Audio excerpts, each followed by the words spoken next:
Assalamu alaikum wa rahmatulahi wa barakatuh. Ẹ̀yin tèmi, ṣàlàáfíà ni mo bá yín. Gẹ́gẹ́ bí èmi upon by two ṣe wà. Ẹ̀yin tẹ́ bá mi subscribe, may God continue to bless you. Ẹ̀yin tẹ́ ń bá wa wò náà, Ọlọ́run nífẹ̀ẹ́ yín o. Inshallah o. Topic tí mo ṣe é sìn, tí mo ṣe last year Azanza Garkina, ó yẹ kí n fi lè mọ̀. But because of video yẹn ti ń lọ síbi tó pọ̀ nípa lime àti lemon fún ọkùnrin tó níkùn tó ń lo lime lipton tó lóun fi ń ṣẹ̀dí fatness ikùn àbóun fi ń reduce the cholesterol ikùn. Èmi ò sọ pé kò ṣiṣẹ́ o.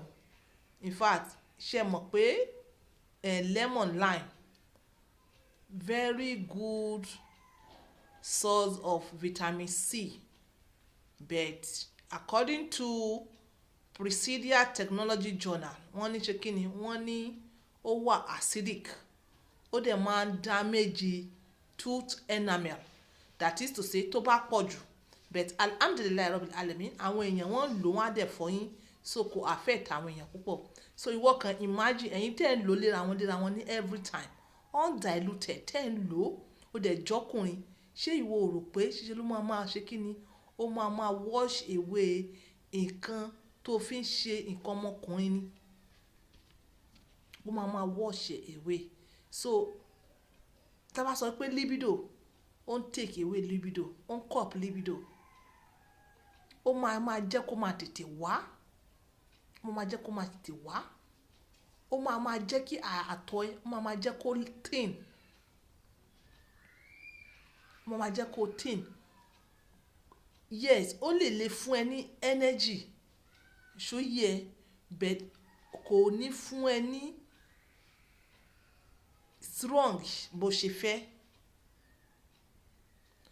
Dẹ̀ pápánbárí ẹ ni pé bó ṣe sọ pé òun slim ikùn rẹ yẹn, ó máa slim nǹkan ọmọkùnrin náà. So èmi ò sọ pé kò dáa, but you have to think about it and ẹ ní láti wage ẹ. Ẹ ní láti wage ẹ. Ṣó yẹ yín? Ṣé ẹ mọ̀ pé mo sọ yí pé all sweetener pé libido ni, bẹ́ẹ̀ ṣe bá rí àwọn eléyìí lime ó bitter, the other one ó sour. So àwọn they are different kind. So Ọlọ́run ó mọ bó ṣe ń ṣe nǹkan ẹ̀. So ẹ ní láti wage ẹ dáadáa. So mi ní sọ ju bẹ́ẹ̀ yẹn lọ.